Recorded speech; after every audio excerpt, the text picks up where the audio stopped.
Bapak Ibu saudara-saudari sekalian yang berbahagia, sebelum kita memulai acara pada malam hari ini, marilah kita bersama-sama mengawalinya dengan membacakan wandana. Namo tassa bhagavato arahato samma sambuddhassa. Namo tassa bhagavato arahato samma sambuddhassa.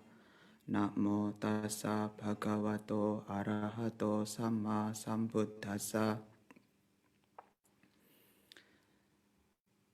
Terpujilah Sang Buddha, Namo Buddhaya. Sotihoto, salam sejahtera untuk kita semua. Selamat malam Bapak Ibu saudara-saudari sekalian yang berbahagia. Pertama-tama yang saya muliakan Bante Adi Kusalo Mahatera, juga Atasilani, Romo Ramani, Pandita Upasaka Upasika, serta Bapak Ibu saudara-saudari sekalian yang berbahagia. Pada malam hari ini kita memiliki kesempatan yang cukup baik sehingga kita bersama-sama bisa melakukan kebajikan. Kita bisa bersama-sama melakukan puja bakti dan juga sekarang mendengarkan uraian Dhamma. Sesuai dengan topik yang sudah ditentukan oleh panitia pada waktu itu, bahwasanya pada malam hari ini saya diminta untuk menguraikan atau membahas Dhamma berkaitan dengan hidup di jalan Dhamma, Dhammacari, atau yang secara literal berarti menjalankan Dhamma atau hidup sesuai dengan Dhamma. Bapak Ibu saudara-saudari sekalian yang berbahagia, banyak orang, tidak sedikit umat Buddha yang beranggapan bahwa Dhamma ini hanya dipraktikkan oleh para biku semata, oleh orang-orang yang meninggalkan kehidupan keduniawian dan menjadi pabajita. Atau mungkin beranggapan bahwa Dhamma yang diajarkan Sang Buddha ini terlalu tinggi, sehingga Dhamma ini hanya dipraktikkan oleh kalangan tertentu saja. Ada juga yang beranggapan bahwa Dhamma hanya dipraktikkan di hari-hari tertentu saja. Padahal Bapak Ibu saudara-saudari sekalian yang berbahagia, Dhamma ini adalah kebenaran.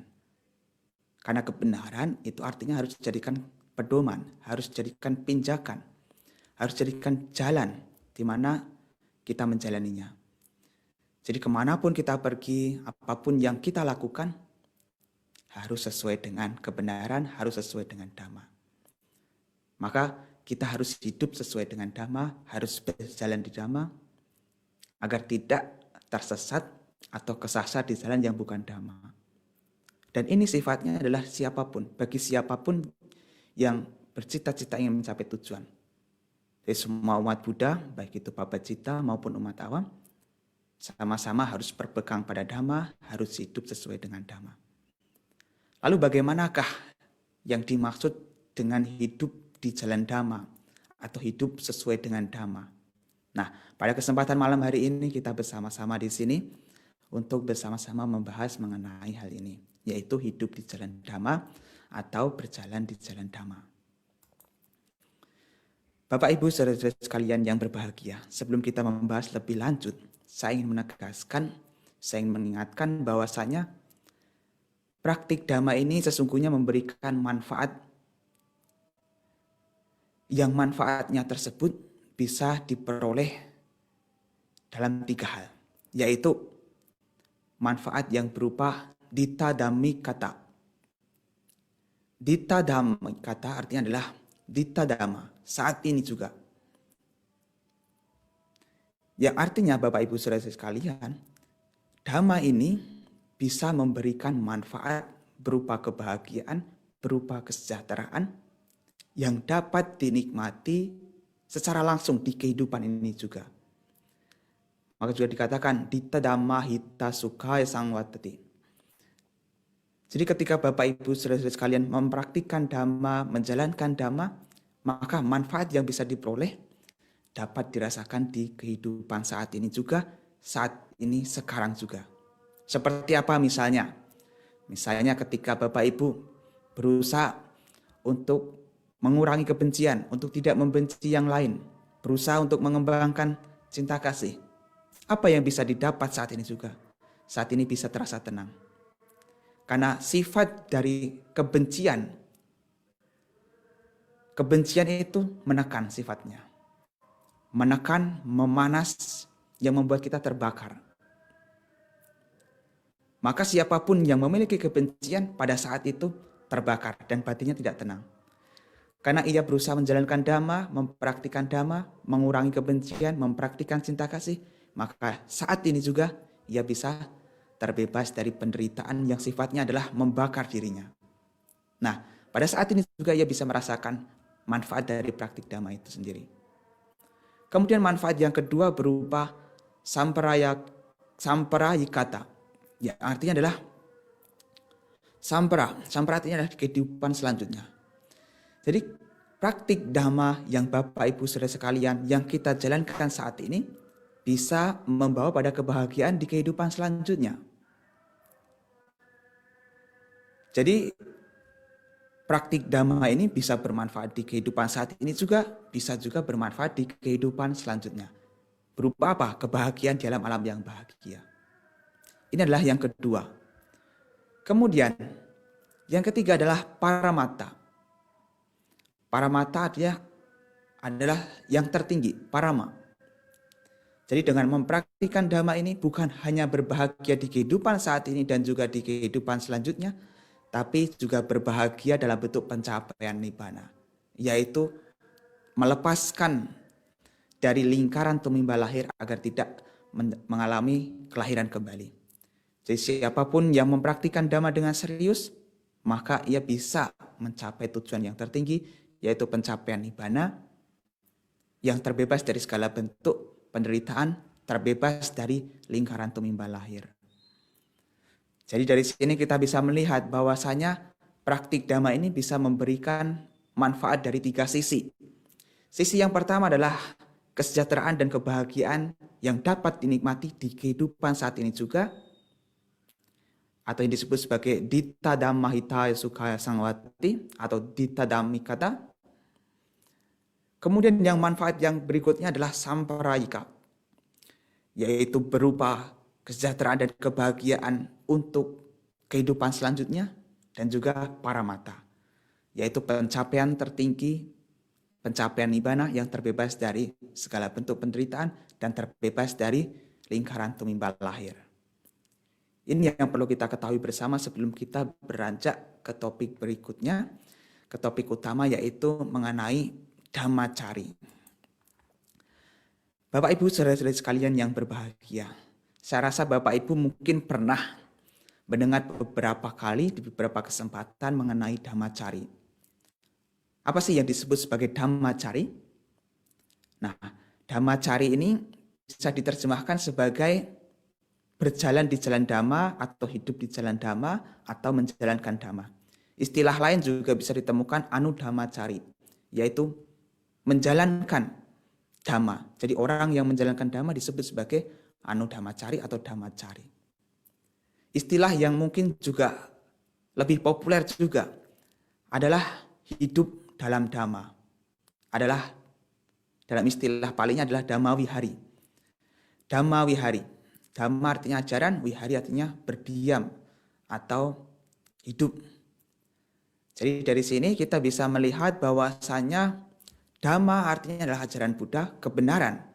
Jadi siapapun yang mempraktikkan ajaran Buddha, mempraktikkan kebenaran, menjalankan ajaran Buddha, menjalankan kebenaran, maka orang tersebut disebut sebagai dhammacari. Bapak Ibu saudara-saudara sekalian yang berbahagia, meskipun dhamma ini sesungguhnya bisa diterjemahkan ke dalam berbagai macam, bisa sebagai ajaran Buddha, bisa kebenaran, bisa segala sesuatu. Tetapi dalam konteks ini, dhamma adalah ajaran Buddha. Dan dhamma juga bisa berarti jalan atau arah jalan. Kenapa demikian? Karena Sang Buddha menganggap dirinya sebagai petunjuk jalan, penunjuk jalan. Jadi Sang Buddha mengatakan Akataro Tathagata, bahwa Sang Buddha menunjukkan jalan, yaitu menunjukkan dhamma agar kita mau mempraktikannya. Sang Buddha juga dikatakan sebagai Maggammakai atau pemberitahu jalan. Jadi Sang Buddha memberitahu mana yang benar, mana yang tidak benar, mana yang harus dilakukan dan mana yang seharusnya dihindari. Maka dari itu, setelah Sang Buddha menguraikan dhamma, kita mengetahui dhamma, maka kita harus mau menjalankannya. Karena untuk mencapai sebuah tujuan, kita harus mau berjalan di jalan dhamma. Dan tujuannya itu tidak hanya satu. Bisa kebahagiaan di kehidupan saat ini juga, dan juga kebahagiaan di kehidupan selanjutnya, atau kebahagiaan yang lebih tinggi yaitu pencapaian nibbana. Nah, Bapak Ibu saudara-saudara sekalian yang berbahagia, di dalam Syair Dhammapada, Sang Buddha mengatakan, Utite nappamajeya dhammang sucaritang care, dhammacari sukang seti asming loke param hija. Bangun, jangan lengah, laksanakan dhamma dan perilaku baik. Ia yang melaksanakan dhamma akan berbahagia di kehidupan ini maupun di kehidupan selanjutnya. Utite nappamajeya, bangun. Bangun artinya adalah sadar. Sadarlah. Jangan lengah, nappamajeya. Jangan lengah itu artinya adalah milikilah kewaspadaan. Milikilah kewaspadaan di dalam menghadapi segala bentuk fenomena yang terjadi pada kehidupan kita. Kita harus waspada. Yang artinya waspada artinya tidak lengah. Tidak lengah, tidak terseret pada hal-hal yang menyebabkan kita melakukan sesuatu yang buruk. Nah, kalau kita memiliki, artinya kita pada saat yang sama memiliki dua hal, yaitu sati dan sampajanya. Karena istilah tidak lengah atau kewaspadaan ini selalu berkaitan dengan sati, perhatian, sampajanya, kebijaksanaan.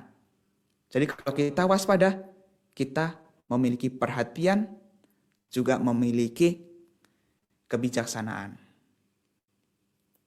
Dhammang sucaritang care, laksanakan dhamma, laksanakan perilaku baik. Dhamma artinya ajaran Buddha, sucaritang, perilaku baik, care, berjalanlah atau jalankanlah. Apa yang perlu dijalankan Bapak Ibu saudara-saudari sekalian? Yaitu dhamma, ajaran Sang Buddha, dan juga perilaku yang baik. Karena manfaat dari melaksanakan dhamma ini akan memberikan kebahagiaan di kehidupan saat ini maupun kehidupan selanjutnya. Dhammacari sukang seti asming loke param hija. Nah, ini menarik. Di syair ini Sang Buddha membahas bahwa orang yang mempraktikkan dhamma akan mendapatkan kebahagiaan di kehidupan saat ini dan juga kehidupan selanjutnya. Itu artinya dari mempraktikkan ini, atau ketika Sang Buddha membabarkan syair ini, ditujukan kepada umat awam yang notabene masih berkeinginan untuk mendapatkan kebahagiaan di saat ini dan juga di kehidupan selanjutnya. Meskipun tentu praktik dhamma ini akan mengarah pada paramata, pencapaian nibbana, tetapi dhamma ini disampaikan pada orang yang masih memiliki keinginan untuk kebahagiaan di saat ini dan juga kehidupan selanjutnya. Di syair selanjutnya juga dikatakan, Dhammang care sucaritang nanang ducaritang care, Dhamma cari sukang seti asming loke param hija. Laksanakan dhamma dan perilaku baik, tidak melaksanakan perilaku buruk. Ia yang menjalankan dhamma akan berbahagia di kehidupan ini maupun selanjutnya. Syair ini sesungguhnya hampir sama dengan yang sebelumnya karena intinya adalah Sang Buddha menekankan untuk menjalankan dhamma dan juga sucaritang. Sucaritang ini artinya adalah perilaku baik. Su artinya baik, carita artinya perilaku atau karakter. Jadi Sang Buddha senantiasa mengingatkan kita untuk berperilaku baik. Lantas apakah yang disebut sebagai sucarita, apakah yang disebut sebagai ducarita? Sang Buddha mengatakan, Tini mani bikawe sucaritani, kata mani tini, kaya sucaritang, waci sucaritang, mano sucaritang, imani ko bikawe tini sucaritani. Wahai para biku, inilah 3 jenis perbuatan atau perilaku baik. Apakah yang 3 itu? Kata Mahaniti ini, kaya sucaritang, perilaku baik melalui jasmani, waci sucaritang, perilaku baik melalui ucapan, mano sucaritang, perilaku baik melalui pikiran. Imani ko bikawe tini sucaritani. Wahai para biku, inilah 3 perilaku baik. Lalu apakah yang disebut sebagai kaya sucarita atau perilaku baik melalui jasmani? Yaitu tak lain adalah menghindari membunuh makhluk hidup, menghindari mengambil barang yang tidak diberikan atau mencuri milik orang lain, dan juga berusaha menghindari perbuatan yang tercela atau perbuatan seksual yang tercela, artinya perbuatan asusila. Jadi dengan melakukan ini atau yang disebut sebagai kaya sucarita artinya adalah menghindari pembunuhan, menghindari pencurian, dan menghindari perbuatan asusila atau berzina. Seperti kita tahu bahwasanya banyak di antara kita yang mungkin beranggapan atau tidak tahu mengenai hal ini. Karena di dalam agama Buddha jelas 3 hal ini termasuk dalam Pancasila Buddhis yang merupakan pedoman umat Buddha, umat awam. Artinya semua umat Buddha tanpa terkecuali harus berlatih, harus memegang latihan. Memegang latihan untuk apa? Latihan untuk menghindari membunuh, menghindari mencuri, dan menghindari berbuat asusila.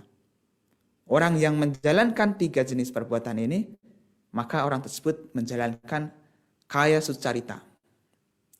Kemudian apa yang disebut sebagai waci sucarita? Yang pertama, menghindari berucap bohong, yaitu berkata-kata yang jujur, berkata-kata yang benar. Kemudian menghindari ucapan yang dapat memecah belah, ucapan yang dapat menimbulkan perselisihan. Artinya orang ini harus mempraktikkan atau mengucapkan kata-kata yang mendamaikan, yang bermanfaat. Kemudian orang tersebut harus menghindari ucapan yang kasar. 3 ini. Ucapan kasar. Artinya apa? Orang tersebut harus berkata-kata yang lemah lembut, yang menyejukkan. Yang keempat kemudian adalah menghindari kata-kata yang tidak bermanfaat seperti bergosip. Artinya orang tersebut harus berkata-kata yang bermanfaat, berkata-kata yang bijaksana. Inilah yang disebut sebagai waci sucarita. Waci sucarita artinya adalah mengucapkan kata-kata jujur, kata-kata yang mendamaikan, lembut, dan bermanfaat. Kemudian yang disebut sebagai mano sucarita artinya apa? Mano, pikiran, carita, perilaku baik. Perilaku baik dalam bentuk pikiran seperti apa? Seperti tidak serakah, tidak berpikir menyakiti, dan memiliki pandangan yang benar. Jadi tidak serakah ini berkaitan dengan pikiran yang ingin menguasai. Jadi sifat serakah ini bukan hanya menguasai, tapi juga ingin memiliki barang milik orang lain. Menguasai barang yang dimiliki oleh orang lain. Kemudian ada pikiran menyakiti. Pikiran menyakiti ini artinya adalah berpikir untuk supaya orang yang dibenci, yang tidak disukai itu mendapatkan penderitaan. Ini masih dalam bentuk pikiran. Belum nanti kalau dalam bentuk perbuatan, action untuk menyakiti. Jadi berpikir tidak baik pada orang lain sudah salah satu bentuk perilaku yang tidak baik. Maka berhati-hatilah. Dan yang tak kalah penting lagi adalah memiliki pandangan benar. Karena pandangan benar ini adalah mata bagi kita untuk melihat segala sesuatu. Jadi pandangan benar harus dimiliki oleh umat Buddha. Pandangan benar yang seperti apa?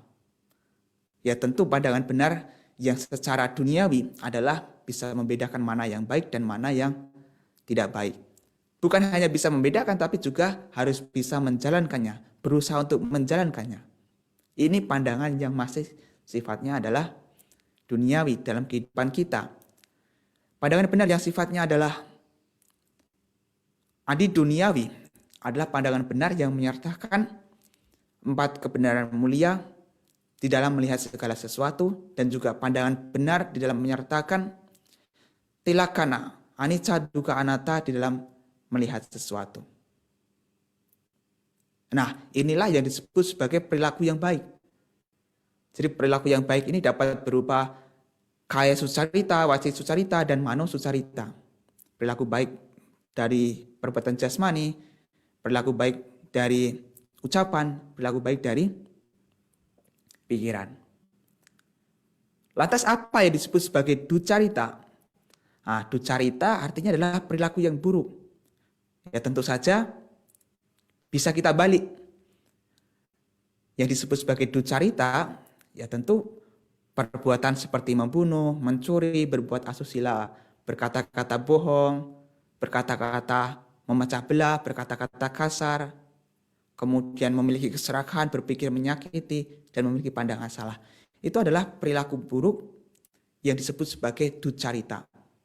Kita sebagai umat Buddha harus mau berusaha untuk berperilaku baik dan juga berusaha untuk menghindari perilaku yang tidak baik.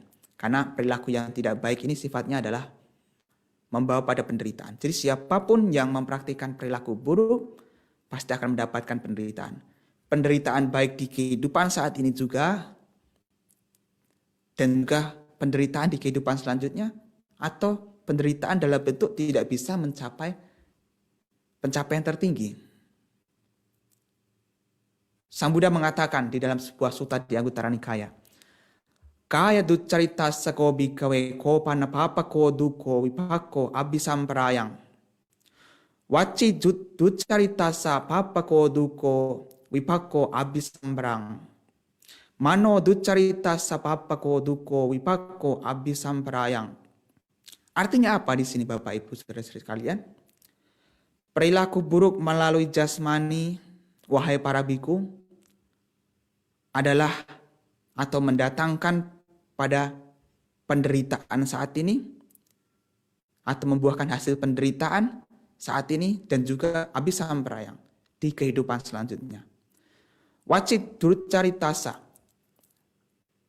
atau perbuatan buruk melalui ucapan juga dapat menyebabkan penderitaan saat ini dan juga abhisamprayang di kehidupan selanjutnya. Demikian juga dengan perbuatan atau perilaku buruk melalui pikiran juga dapat menyebabkan penderitaan di kehidupan selanjutnya. Maka dari itu kita harus mau berusaha untuk menjalankan perilaku baik dan menghindari perilaku yang tidak baik. Seperti yang dikatakan Sang Buddha tadi, Dhammang sucaritang care, laksanakan dhamma, laksanakan perilaku baik. Karena perilaku baik ini akan mendatangkan manfaat, akan mendatangkan kebahagiaan baik di kehidupan saat ini dan juga di kehidupan selanjutnya. Asming loke paramhita, dhammacari sugang seti asming loke paramhita. Artinya adalah yang mempraktikkan dhamma akan berbahagia di kehidupan saat ini dan juga di kehidupan selanjutnya. Nah, itu mengenai sucarita. Bapak Ibu saudara sekalian yang berbahagia, sebenarnya mengenai perilaku baik dan perilaku buruk ini seringkali disampaikan oleh Sang Buddha di beberapa kesempatan. Karena perilaku ini adalah perilaku yang hendaknya dimiliki oleh umat Buddha, baik para biku maupun umat awam. Karena perilaku ini berkaitan dengan moralitas, dan moralitas ini berkaitan dengan dasar atau sesuatu yang tampak dari luar. Jadi praktik moralitas ini adalah tampak di luar yang menyebabkan orang lain mungkin bisa mencela kita, bisa melakukan kejahatan atau keburukan kepada kita. Karena sifat dari moralitas ini adalah tampak. Keburukannya tampak bisa dilihat oleh orang lain. Maka dari sesuatu yang tampak ini harus kita perhatikan terlebih dahulu sebelum kita memperhatikan sesuatu yang tidak tampak, yaitu berkaitan dengan pikiran kita. Nah, dari sini kita harus mengerti bahwasanya orang yang bijaksana adalah orang yang memahami hal ini dan berusaha untuk mempraktikkan hal ini, mempraktikkan sucarita. Makanya di sebuah sutta, kalau nggak salah di Lakkhana Sutta, di Anguttara Nikaya itu Sang Buddha mengatakan, Tihi bhikkhave dhammehi samanagato pandito veditabbo. Katamehi tihi, kaya succaritena, waci succaritena, mano succaritena. Imeko bhikkhave, tihi dhammehi samanagato pandito veditabbo. Artinya, yang menyebabkan seseorang itu disebut sebagai bijaksana, itu karena orang tersebut memiliki 3 hal baik ini, memiliki 3 dhamma ini. Apakah yang 3 itu? Yaitu kaya sucarita, waci sucarita, dan juga mano sucarita.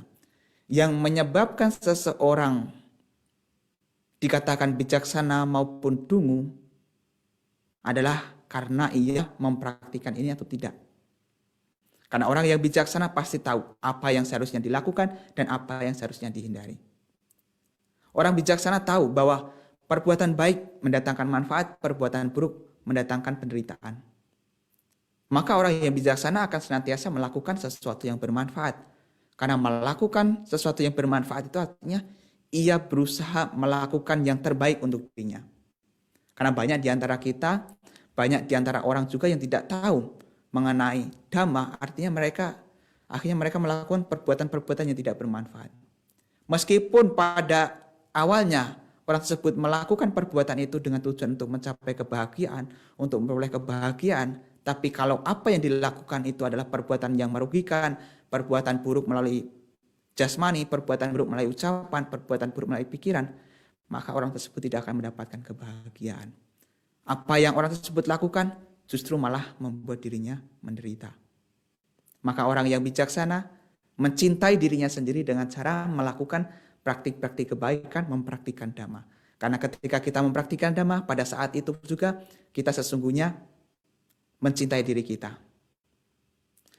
Karena siapapun yang menjalankan dhamma, ia artinya mengerti manfaat. Kalau orang sudah mengerti manfaat, maka orang tersebut harus menjalankannya. Karena manfaat yang diperoleh dari praktik dhamma adalah untuk dirinya sendiri. Jadi dengan mempraktikkan dhamma ini pada saat yang sama juga mencintai dirinya sendiri. Orang yang mencintai dirinya sendiri, maka akan melakukan yang terbaik untuk dirinya. Dan juga berusaha untuk menghindari sesuatu yang tidak baik untuk dirinya. Menghindari perbuatan-perbuatan buruk. Karena perbuatan buruk mendatangkan penderitaan, mendatangkan kerugian. Karena orang yang bijaksana tahu bagaimana mencintai dirinya sendiri, artinya orang tersebut mau melakukan perbuatan-perbuatan yang baik. Nah, itulah Bapak Ibu saudara-saudara sekalian mengenai dhammacari. Jadi dhammacari artinya adalah orang yang menjalankan dhamma, menjalankan perilaku-perilaku baik. Seperti yang sudah saya singgung di awal bahwasanya istilah hidup di jalan dhamma atau berjalan di jalan dhamma lebih dikenal dhammacari. Tetapi juga ada istilah lain yang tak kalah penting untuk kita ketahui bersama dan untuk saya tambahkan di sini, yaitu adalah dhamma wihari. Dhamma wihari artinya adalah berdiam dalam dhamma atau hidup dalam dhamma. Dhamma artinya adalah kebenaran, wihari artinya adalah berdiam atau hidup. Apakah yang disebut sebagai dhamma wihari? Nah, di sini konteksnya di dalam sebuah sutta, di Dhamma Wihari Sutta, Anguttara Nikaya, itu Sang Buddha pernah ditanya oleh para bhikkhu. Sang Buddha, Bante, apa yang disebut sebagai Dhamma Wihari?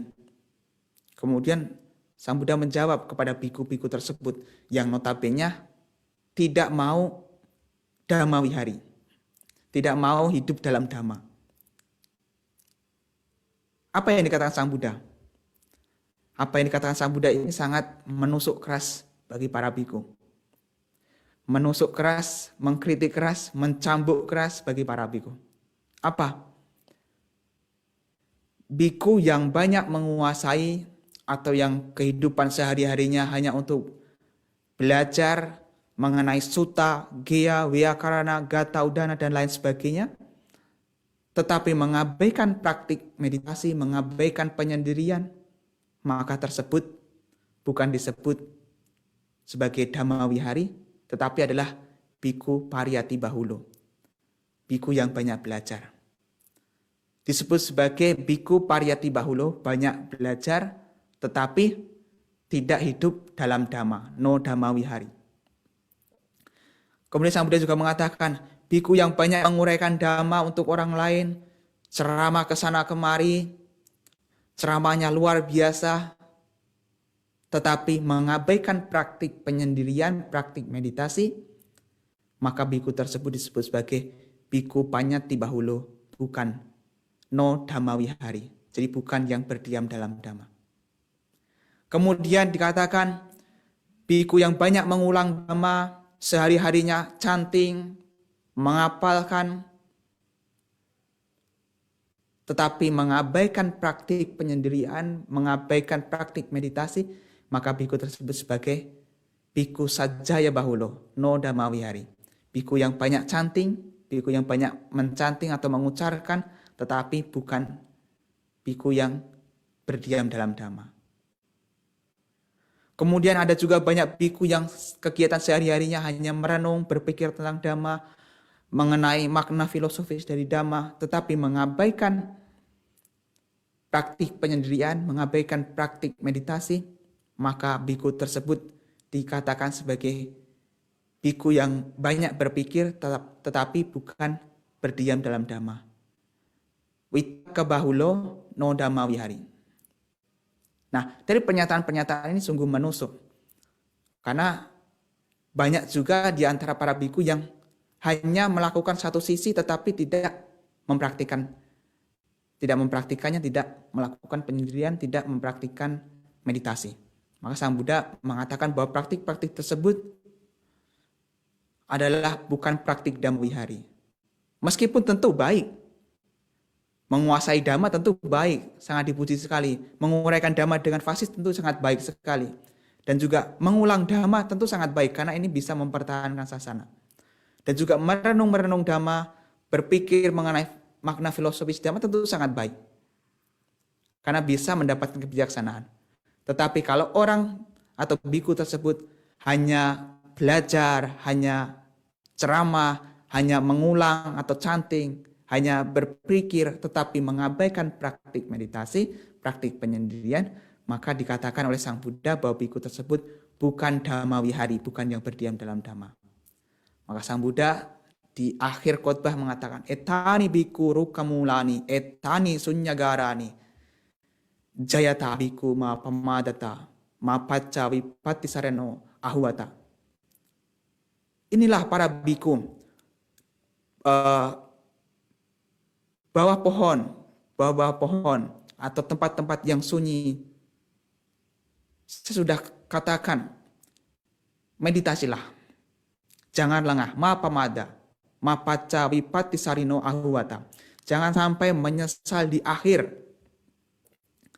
Nah, itu artinya dari istilah dhamma wihari di sini, dalam konteks di sutta ini, berdiam dalam dhamma artinya adalah mempraktikkan meditasi. Ini adalah untuk para biku. Lantas bagaimana kalau untuk para umat berumah tangga?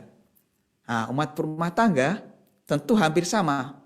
Umat berumah tangga juga memiliki tugas yang sama. Bukan hanya belajar, bukan hanya bisa menguraikan ajaran Buddha, bukan hanya bisa chanting, membaca parita setiap hari, bukan hanya berpikir merenung, tetapi juga harus praktik meditasi, harus praktik penyendirian, mengembangkan batin. Karena apa yang dikatakan Sang Buddha, itu harus dijalankan. Kalau kita hanya sekedar mengetahui, itu belum cukup. Memang pengetahuan baik, bermanfaat, tetapi belum cukup. Harus juga bisa mengalami. Karena apa yang diketahui belum tentu dialami. Banyak juga yang tahu kan tentang penjelasan-penjelasan ini, tetapi belum tentu mengalaminya. Banyak orang yang tahu tentang teori meditasi, tapi belum tentu orang tersebut mengalami meditasi. Banyak orang tahu manfaat dari meditasi, tetapi belum tentu orang tersebut mengalami atau mendapatkan manfaat dari praktik itu. Maka dari itu, ajaran Buddha bukan hanya untuk diketahui, tapi juga untuk dijalankan. Seperti yang saya katakan tadi bahwa harus ada dhamma cari, jalankan dhamma. Harus juga ada dhamma wihari, berdiam dalam dhamma. Nah, ini berdiam dalam dhamma yang dalam konteks meditasi. Kalau dalam sutta-sutta yang lain mungkin dapat kita temukan bahwa berdiam dalam dhamma atau dhamma wihari adalah menjadikan dhamma sebagai hidup kita. Artinya kita hidup sesuai dengan dhamma, tinggal sesuai dengan dhamma, apapun yang kita lakukan harus berdasar dhamma. Itu dalam konteks dhamma wihari. Tapi biar bagaimanapun, apa yang kita ketahui, ajaran Buddha yang sudah kita ketahui harus kita jalankan sedikit demi sedikit. Karena Sang Buddha mengatakan, bahum pice sang hita bahasa mano, nata karoho tinaro pamato, gopo wagawo ganayang paresang, nabagawa samanya sahoti. Meskipun seseorang atau orang tersebut banyak mengucapkan kata-kata suci, mengucapkan atau membaca kitab suci, tetapi lengah dan tidak memiliki praktik yang benar, orang tersebut hanya seperti menghitung sapi-sapi milik orang lain, tetapi bukan sapi milik dirinya sendiri. Maka orang yang seperti ini tidak mendapatkan bagian dari praktik kepetapaan. Artinya, di satu sisi kita harus belajar, di sisi lain juga kita harus mau menjalankannya. Kemudian Sang Buddha lebih keras menegaskan, menganjurkan, apam pice sang hita bahasa mano dhammas sahoti anu dhammacari. Raganca dosan capahaya mohang sama pajano suimutta cito anupadiyato idawa hurangwa sabagawa samanya sahoti.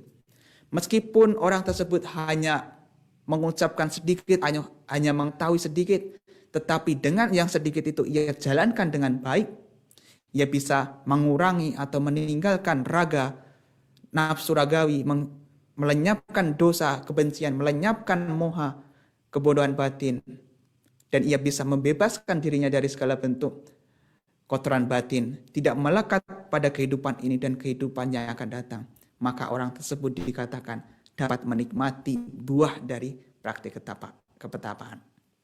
Itu artinya di sini Bapak Ibu saudara-saudara sekalian, meskipun hanya sedikit dhamma yang kita ketahui, meskipun belum banyak yang kita ketahui, mulailah untuk menjalankan dhamma tersebut. Mulailah untuk mempraktikkan dhamma tersebut. Mulailah untuk berdiam atau menjadikan dhamma sebagai hal kediaman kita, supaya kita tetap bisa hidup di dalam dhamma. Nah, itulah yang dapat saya sampaikan pada kesempatan malam hari ini. Semoga apa yang saya sampaikan di sini bisa menambah wawasan, menambah pengetahuan, sehingga nanti bisa mulai dijalankan di dalam kehidupan sehari-hari. Karena mempraktikkan dhamma ini bisa memberikan manfaat, baik manfaat di kehidupan saat ini juga, di kehidupan mendatang, dan juga manfaat dalam pencapaian nibbana. Oleh karena itu, marilah kita bersama-sama memulai mempraktikkan dhamma yang sudah kita ketahui. Jangan hanya berhenti di sebatas pengetahuan, tetapi mulailah atau marilah kita bersama-sama menjalankan dhamma yang bisa kita lakukan. Sekian yang dapat saya sampaikan. Akhir kata, sabe sata bhavantu sukhitata, semoga semua makhluk hidup berbahagia. Untuk waktu selanjutnya saya serahkan kepada moderator.